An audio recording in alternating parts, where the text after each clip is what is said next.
same-day eye exam at Stanton Optical today. The Live 5 for 6 Skyview Network, sponsored by Terry Lambert Hyundai. We have up and down temperatures over the next several days. It's feeling like spring right now with the mid to upper 70s, cooling down tomorrow, and then back to the 50s over the weekend. I'll have all the details coming right up. Right now on News Channel 6 at 6, the latest on Augusta's ambulance zone. Gold Cross supporters speaking out after that company did not get the job. Also ahead, what students here at home have to say after that deadly shooting up at Michigan State University. And Nikki Haley announcing her run for president. What that means for her hometown of Bamberg. As your news at 6 starts now.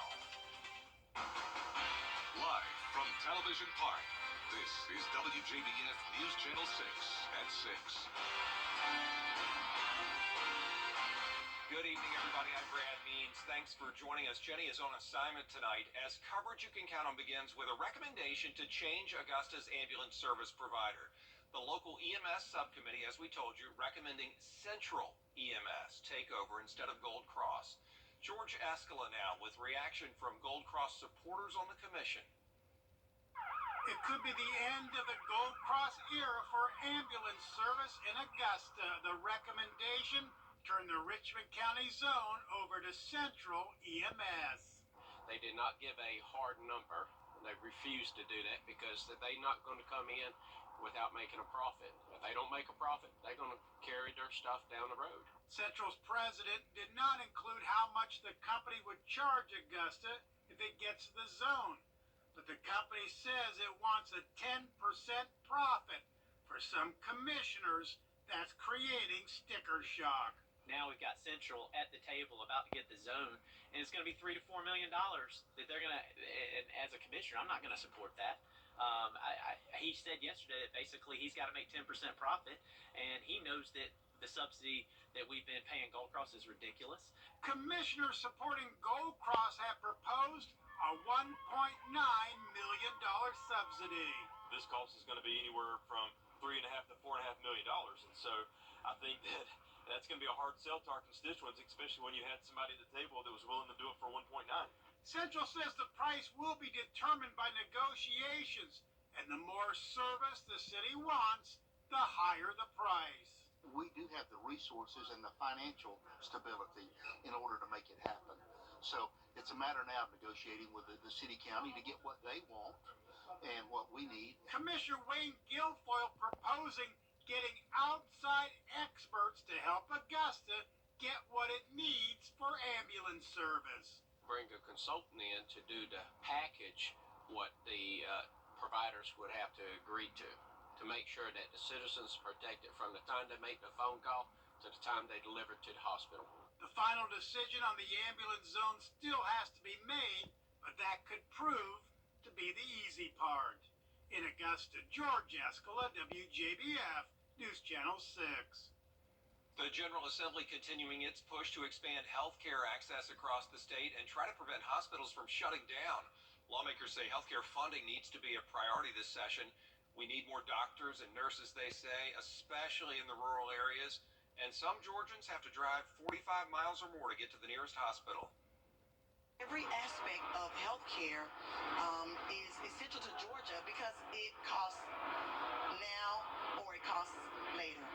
Now it's time to address it with both appropriations, which might be one of the issues, but often we can make more effect with the right policies to have vast numbers of entities outside of government-run entities.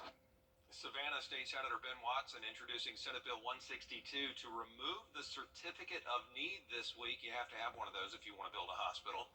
It's still in committee. It is time now for our first check of the weather. Jenna in for Tim tonight, and okay, today it was hot. That means tomorrow it must be cold, right? Because that's just the opposite every other day. Yeah, it seems like we can't even get a few days of consistency, and that'll continue all the way through next week. We're going to continue these up and down temperatures, but right now it is getting pretty cloudy outside. Here's our Terry Lambert Hyundai Skyview cam over at the airport. We started out with a lot of sun today, but the clouds have made it to the CSRA. These are mostly high-level clouds. They're stratus clouds, so they won't be producing any rain. 72 degrees in Augusta, starting to cool down just a tad. 73 in Allendale. McCormick, you're at 74. Still 77 in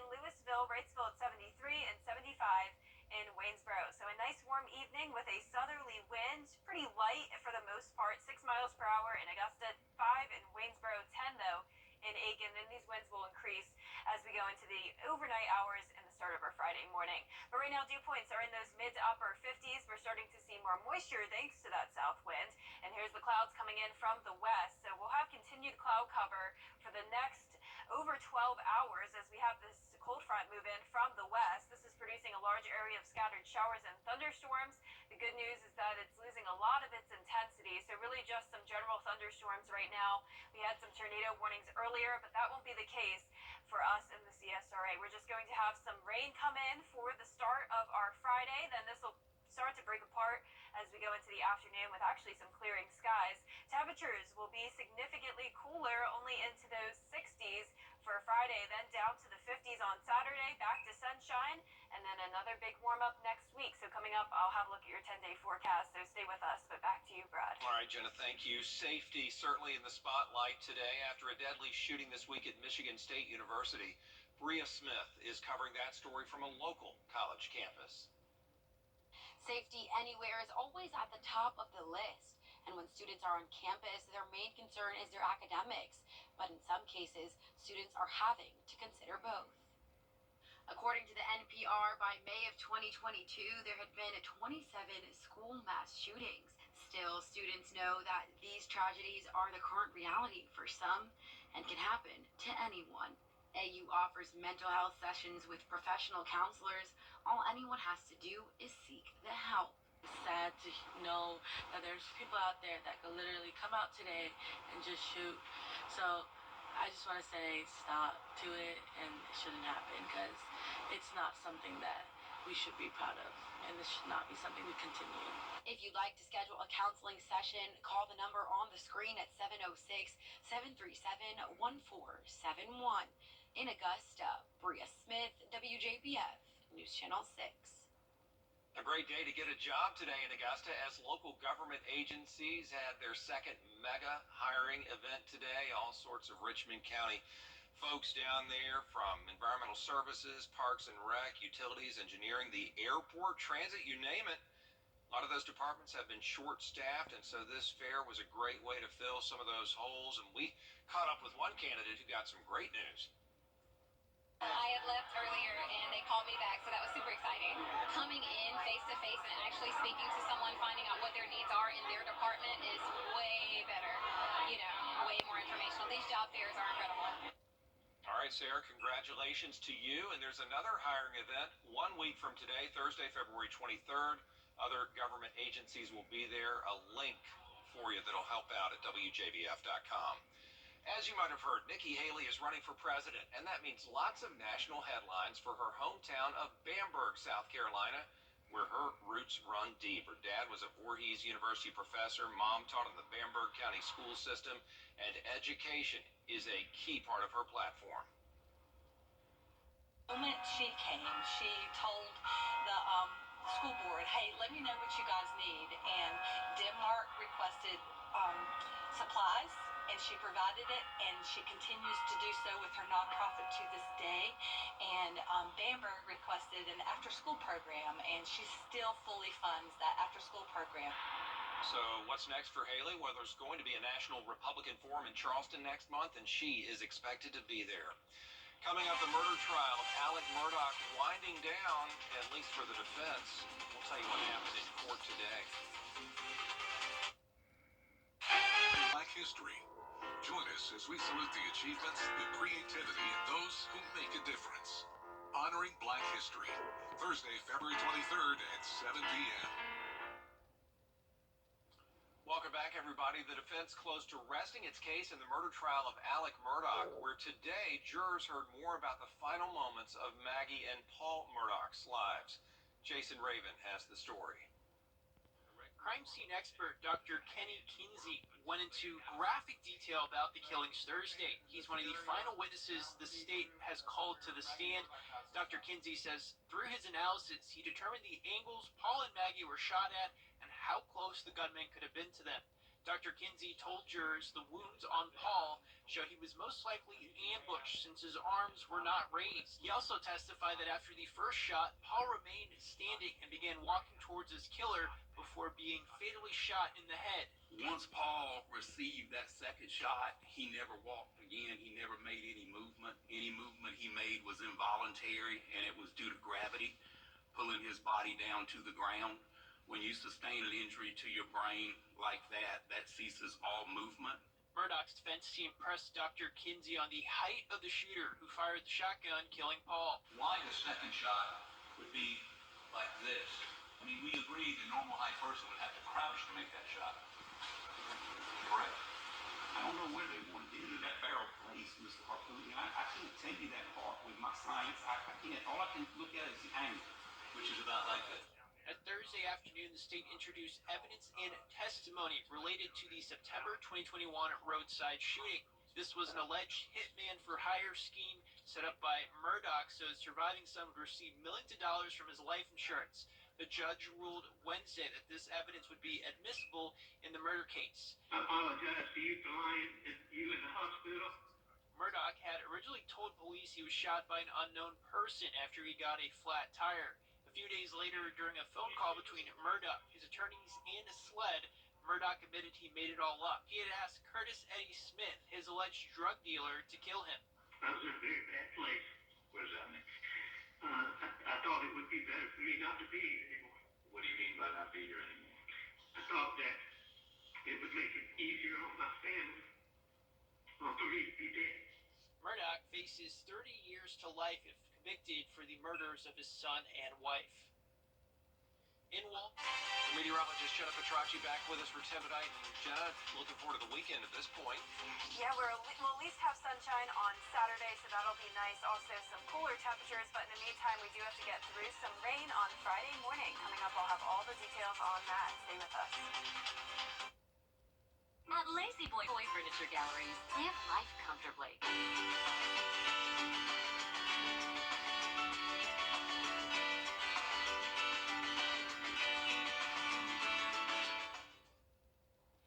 Now, your most accurate forecast with WJBF Live 5/6. Happy Thursday. It was a nice, warm day. We actually had a good amount of sunshine earlier this afternoon as well, but now the clouds have taken over. Here's our Terry Lambert Hyundai Skyview cam over at Augusta Marriott. So 72 degrees. The clouds aren't stopping the warmth just yet. We have a south wind of 6 miles per hour, dew points in the mid-50s, so it'll be a little muggy for our Friday morning, along with some rain, and we'll get into that in just a moment. Starting to cool down a little bit in McCormick and Saluda County, upper 60s, still 74 in Aiken, 72 in Barnwell, 76 in Sylvania, 77 in Louisville. It was our southern line counties that actually touched the 80-degree mark today, so definitely feeling like spring, but now the clouds are back, and we're actually going to feel like winter again over the weekend. But here's a look at satellite and radar. No rain at this time. We do have rain out towards the west of us, though, along this cold front. This is what we're watching for tomorrow morning. But the good news is that it's losing its intensity as it continues to travel towards the east. So only a couple severe thunderstorm warnings here and there. For the most part, weak storms with just the scattered heavy downpours. So by the time it reaches us, we will be out of that severe threat. This continues into Friday morning, that enhanced risk across much of Mississippi and Alabama, just a marginal for the Atlanta metro. Now, on the other side of that front comes some very cold temperatures, mid-30s in Oklahoma, upper 40s in Arkansas, but it's very warm all across the two-state and especially down in Florida as well. Tomorrow won't quite be as warm, so we're starting out with mild temperatures, only climbing by around 10 degrees, making it into the upper 60s with clearing by the afternoon. And check out President's Day weekend. We have a big variety of temperatures here. 50s on Saturday, 60s Sunday, and then right back to the 70s on Monday, and the 70s will stick around and eventually transition to 80s. Now, as for the rain, not a lot of it this week, 60% chance for our Friday morning. A dry stretch across the weekend and to the start of next week, and only isolated showers on our Wednesday and Thursday. But that cold front will make it to the CSRA early Friday morning, bringing us the rain with possible weak thunderstorms here and there. But you can see on Futurecast, really not looking too impressive. Here's the 7 o'clock hour, just the light rain coming in, not very widespread, and it will be out of here very quickly. Here's a look at noon, pushing towards the south by 2 o'clock with clearing skies, staying pretty breezy throughout the day, though, with wind gusts up to 20 miles per hour. So rainfall totals also won't be very impressive, only under a quarter of an inch. Several spots will be under a tenth of an inch. So lows tonight are going to be mild, upper 50s through low 60s. And for tomorrow, not a big jump in temperatures, only making it into those upper 60s. So not seeing as many 70s tomorrow, but the 70s are returning next week. In the meantime, though, we do have a below freezing start to our Saturday morning, upper 50s as highs. Then it looks like by this time next week, we'll see some 80s across the CSRA. Here's our Viper 6 umbrella winner today. That is Sherry Combs from Louisville, Georgia. Congratulations. And you can sign up to win at home on Wjbf.com. All right, thanks a lot, Jenna. Still to come right here, the return of Tiger Woods to the PGA Tour, plus a top 10 basketball matchup as region tournaments get underway. Kira has it all covered in sports. Hurt on the job. Now, WJBF sports coverage you can count on. The Westside boys basketball team looks to defend their state championship as region tournaments begin in Georgia. The Patriots won the 2A Region 4 title. Westside will take on Thompson in a top 10 matchup. Westside finished the regular season ranked number 1 in the state. Their rivals from Thompson finished number 9. Both teams reached the Final Four a season ago, and Westside head coach Jerry Hunter has all 5 starters back from the state title team. He says as the postseason starts, his team's focus is right where it needs to be. The approach changes, but the mentality stays the same. We're fortunate, Thompson's coming to town tonight, so basically it's like a state playoff game. 4 teams that finished the top 4 in our region, they're easily, elite 8 teams, with the potential of being state champions as well. So we're fortunate to actually start our state playoffs tonight in our region. Game tips off tonight at 8:30 over at Westside. On the girls' side of that region tournament, a top 10 battle of the Lady Bulldogs. Number 4 Thompson taking on number 10 Butler. Thompson leading Jaslyn Crenshaw feeds Denisha Hester in the paint. Count the basket and the foul. Thompson up by 3. Thompson going back inside the paint. This time Hester feeds Tylisha Latimer for the tough basket down low. Thompson extending their lead. More from Thompson. Paris Rosser, the give and go with Latimer, and when Rosser gets it back, she buries that three-pointer. Thompson moves on with the win, 36-29. And the USC Aiken Pacers upset the Jags again yesterday as they got a win on the road inside Christenberry Fieldhouse during Stuff the Stadium night. Now, despite Aiken getting that sweep, the NCAA regional rankings have now come out. Augusta is first in the region, and they joined 5 other teams from the Peach Belt Conference that are ranked, including the USC Aiken Pacers. Augusta is still ranked 15th overall as they look ahead to Saturday and a matchup against Flagler. Softball season is upon us, and the Augusta Jaguars are off to a hot start. Their season, they got 2 wins in their record book that they can add today in their first matchup of the doubleheader against Anderson University. Augusta got the 4-1 win thanks to a big 3-run 6th inning. And in their second game, the 6th inning was key again. Trailing 7-5, Augusta was able to get 5 more around the bases as they got the second big win of the day, 10-7. Their next matchup is a Saturday road series against Belmont Abbey on the 18th. It'll be a doubleheader that starts at noon. And lastly, over in the PGA, it's the first round of the Genesis Invitational. Max Homa is in first at 7 under, 1 shot in front of John Rahm, who's currently in second. And then we've got the GOAT, Tiger Woods, making his first PGA Tour start since October of 2020. He's 2 under in the first round and tied at 39. And then we got some local boys. They're ranked a little further down. Luke List is even par and tied for 61st. Kevin Kisner is 1 over, tied at 84th.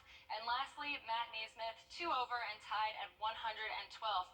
We'll have updates on the next 3 rounds throughout the weekend. Man, it's good to see Tiger back, huh, Brad? Boy, it's great to see him back. I keep checking the scores all day just to see how he's doing. It's exciting. Me too. It's on in my office all day long. Yeah, that's good. Thanks, Kira. In a moment, we are going to tell you how you can spend part of your vacation at a really fun place. We'll be right back. You can soon spend part of your vacation with Mario and Luigi. Yes, Super Nintendo World opens tomorrow. It's going to be down over at Universal Studios in Hollywood. The opening ceremony, complete with characters from Super Mario Brothers, was held yesterday. How exciting. Stars from the upcoming Super Mario movie were also there. Love it. Do-do-do-do-do-do. It's making me miss home. I want to go now. Yeah. I want to go see it. Well, we have some rain headed our way. Not the pretty dropping by 10 degrees on Saturday, 58, but back to sunshine. Then a quick warm up next week, all the way back to the 70s on Monday, then low 80s on Thursday. So these temperatures are just crazy this week, up and down. We even have a below freezing morning on Saturday. Wow. So a little bit of everything. All right, Jenna Kira, thanks. Thank you all for watching. We appreciate you. Have a good night.